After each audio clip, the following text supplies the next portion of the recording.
Hello, Tim here. Welcome to my channel.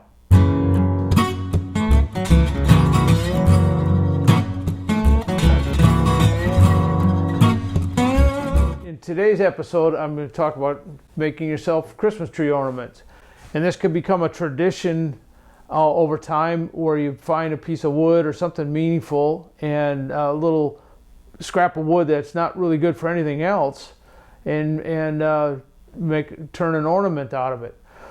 What I have on display here are ornaments that I turned and carved, but they're two different pieces of wood, and they're complementary to each other, and they're contrasting. So you need to choose your wood. You know, what are you gonna make it out of?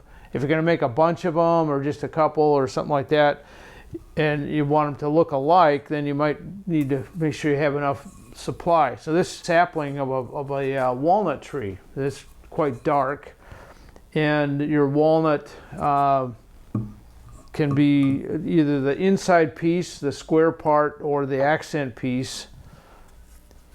This is smoke bush wood, which is very light green, and that's what this is. And this is cedar, which is what this one is, the outside wood. The inside is maple or ash. And you can go to the lumberyard, but you want to make sure it's thick enough. This happens to be 2 inches, and 2 inch seems to be the max size that, in my opinion, looks the best. This is probably a little over 2 inches. So to start with, take your piece of wood, your piece is about 2.5 inches long, and I turn it round first, and then chuck it in my lathe, and I bore that hole through there. It's a 3/4 inch hole.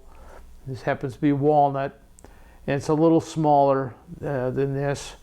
Then you get your sticks, your inside piece, and I tried doing it where I added in the pieces, and that didn't work so well. So having it run all the way through is the best way to do it. And then you got the rigidity so it doesn't break on you. So this needs to be taken down a little bit, and it'll slide through there, and then glue it into position like I did with this. And this is cedar, and the stick is yew wood, which will be a nice contrast when one's finished. This happens to be zebra wood, which is a small little piece of wood I got from a supplier. This is what zebra wood and walnut look like together. That's mahogany, some little pieces of mahogany. And you'll notice in the end of this one that this is square, whereas this one is not. This is Paduke, but this is round, and that's because I drilled a round hole.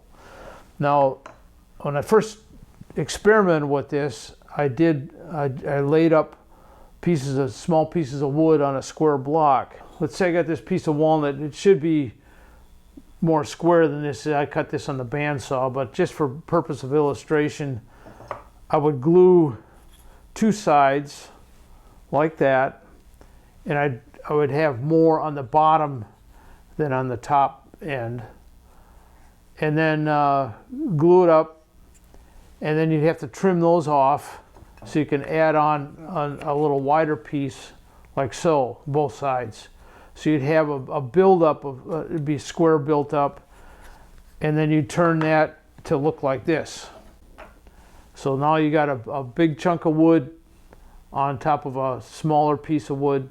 So let's go to the lathe, and I'll show you what I do from this standpoint here once this is all prepped to go on the lathe, and then we'll finish the one that's in there already. This is my 3-jaw chuck. Now, in a previous video, I talk about my favorite chucks, and you'll see this particular one in that video. I put tape on here for a reason, and this is my bigger 3-jaw chuck. And these, when I clamp in a piece of wood, this is what I use to bore out the hole. I have on my tailstock, I had a drill bit, 3/4 inch drill bit with a chuck, and I drilled my hole all the way through on the lathe. So this 3/4 inch hole, and when it went all the way through into this cavity here, I knew I was all the way through. This is a smaller 3-jaw chuck. Now I'm going to talk about a little bit of word of safety, because I learned my lesson a little too late on this one. When I was doing, when this was spinning, and you see the mass of this metal here, but I wasn't paying attention on some of the pieces of wood. They're a little bit bigger, and these protruded out too far, and I whacked myself a pretty good one right there, because I'm working and it came too close, and I thought, I'm not going to do that again. My small one that I'm using right now, I just went and got some electrical tape. Blue electrical tape is what I had, but I put a little bit of high visibility tape on here too, and some red electrical tape, so that if I brush that, I know to stay away, keep my hands away from that. So safety first, and there's other chucks that are better suited. This is probably more for a metal lathe, but I found a way to make it safer for me. Now this is how I tighten it up, so it's in there. Once that criteria is met, that it's chucked in safe, I'm good to go. And I have a few lathe tools that I start with. After everything's rounded up with a roughing out gouge, I'll start with my beading tool.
I could draw it on here, but I'm just imagining this where the center is, and you don't go uphill, you don't come this way, you go downhill with your tool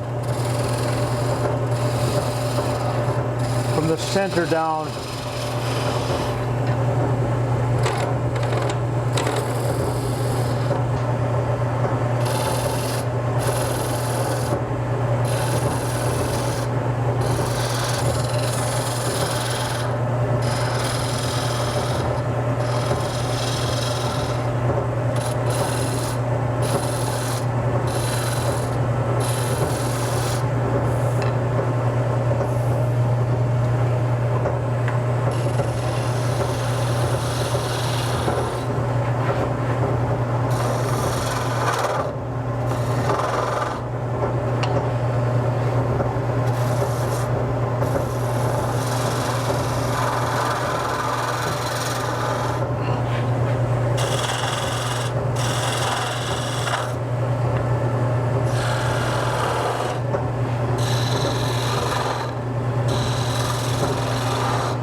the top is a little shorter. Got to be a little careful here.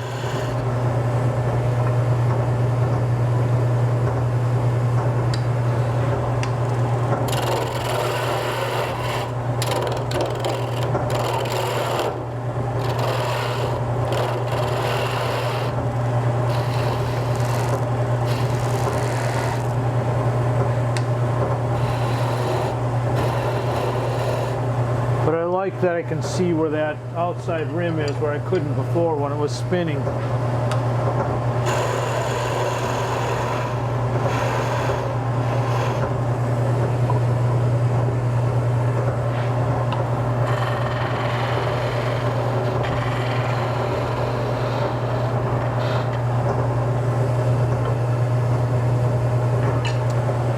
I think I need to take this down a little bit more.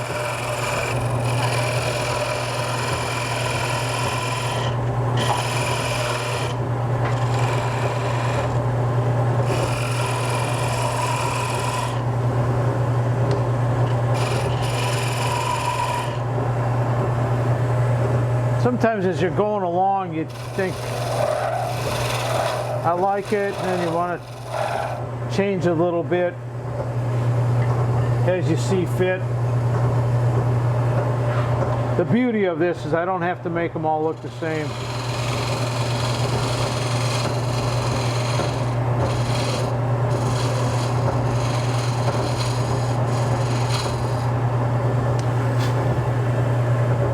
Yeah, I like that.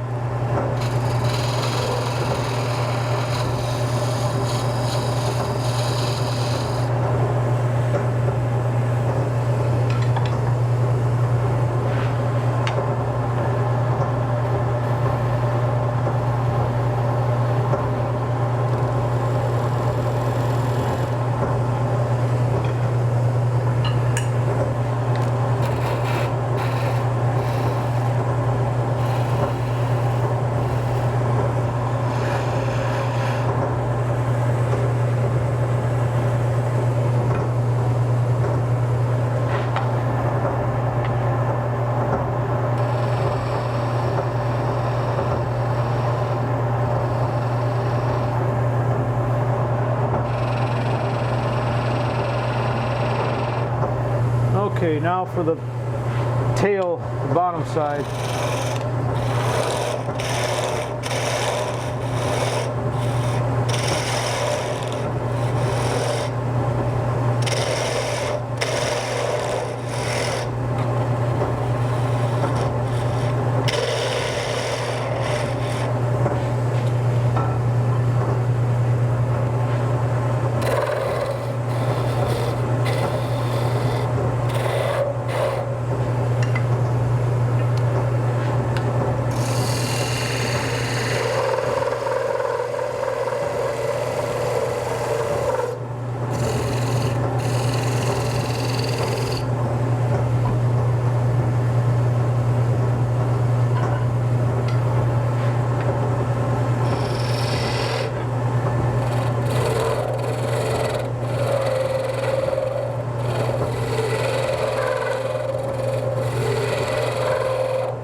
Move the tool rest a little closer there.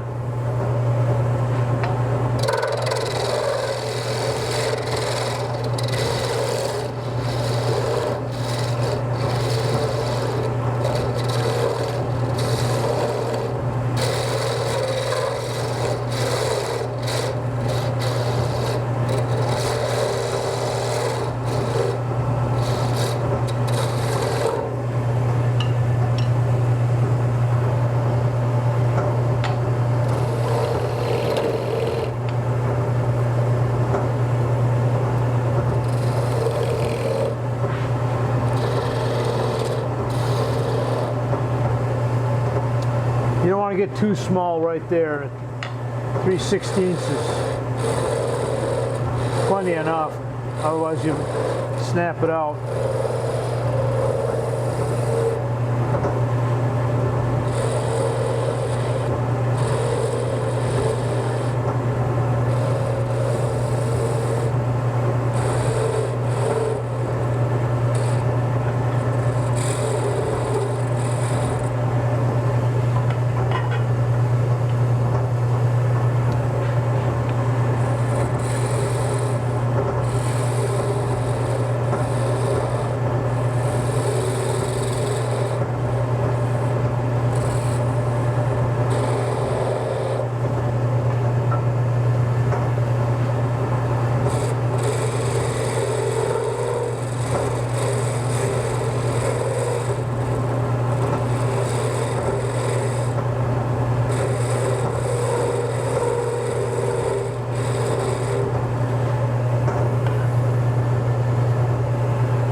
You need to kind of train your eye to look at the negative space around there.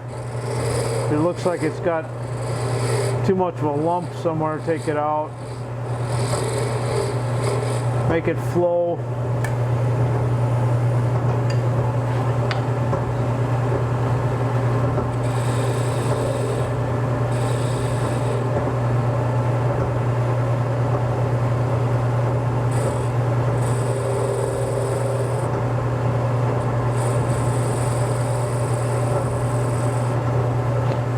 That ball is just a little too big. I'm getting down there pretty tight. I don't want to make it too small that makes it too fragile.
Stop the lathe and take a look at, I got some tool marks there I got to take out.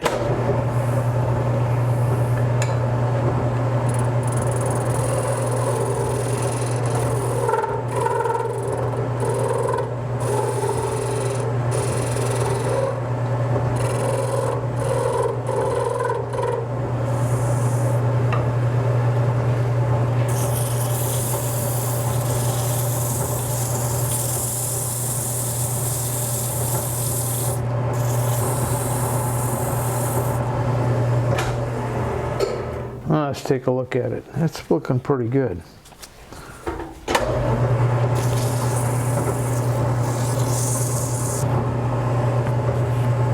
This is a 400 grit sponge 3M product, which is good for my final shaping because it conforms to the workpiece. I really like how this stuff works.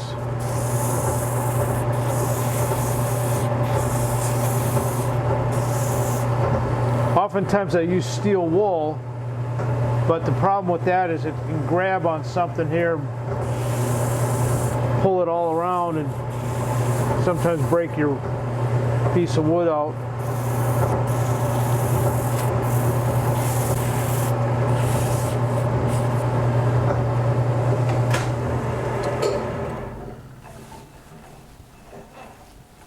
So this is birch, old piece of birch. This is silver maple, or soft maple is another. Now what I've been using lately is this walnut oil, Turlen's walnut oil. I'm going to put that on first, and you'll see kind of the color pop, which I find really, this is the fun part.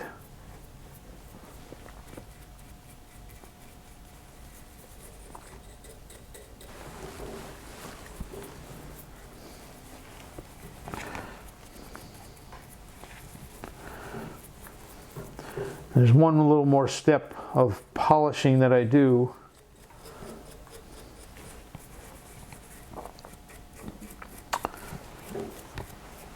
Let that soak in a little bit.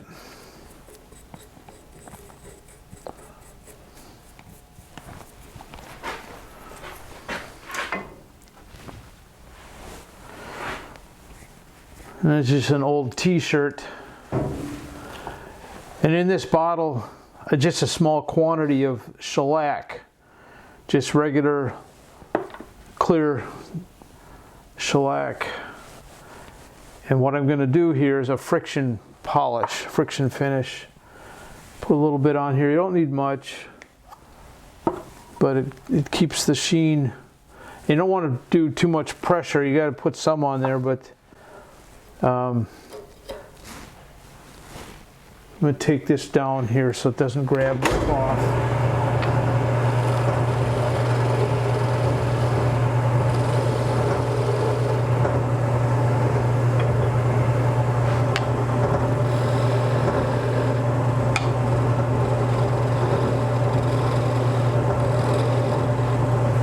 Okay, I got those out of the way. Now I just hold it on here.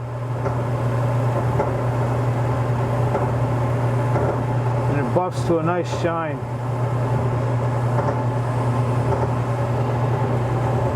The oil lubricates the shellac, keeps the shellac from sticking.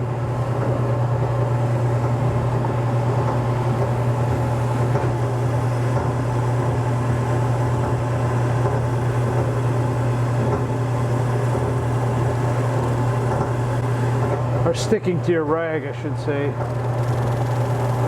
This is where that tape that I put on has come in handy so I don't nick my fingers. You might find a better way to do this than I have here, but this is working for me.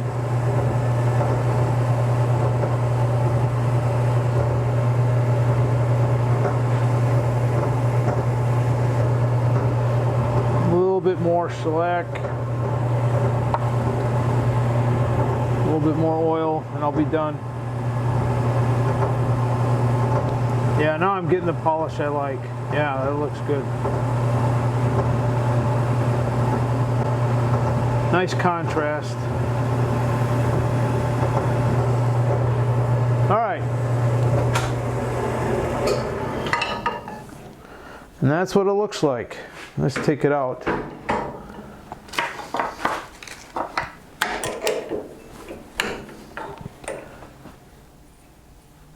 And that's the finished piece.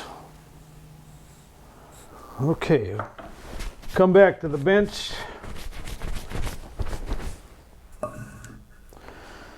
So here's my finished work, and I still have a couple things left to do, and that's to trim it off. So I'm using just a small hand saw.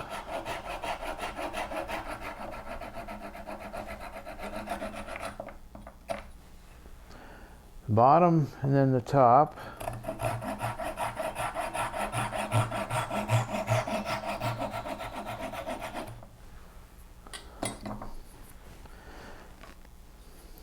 And then I have a little whittling knife. I just kind of take the unevenness out, point it out a little bit. Sometimes I get a little more daring and bring it down a little further, but I find it's a better option to just whittle it, do the final thing, because then you don't run the risk of breaking it, which is always discouraging. You need a little more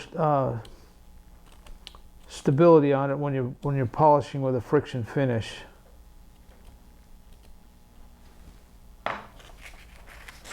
Sand a little bit.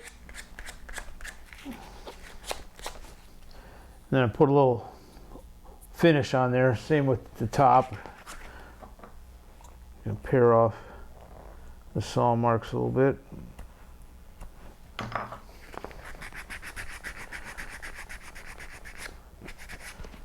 Now there's 2 more steps. Best to have some kind of vise to hold this. This is a very old crank drill, the original cordless drill. Very small bit, and these really small bits actually don't fit in my battery powered drill. They're too small, so this works pretty good.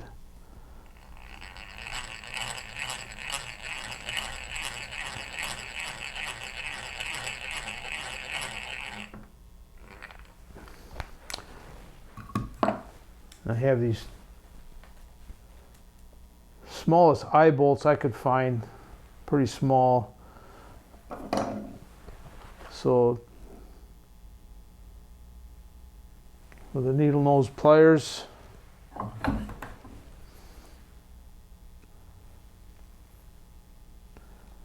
twist it in there.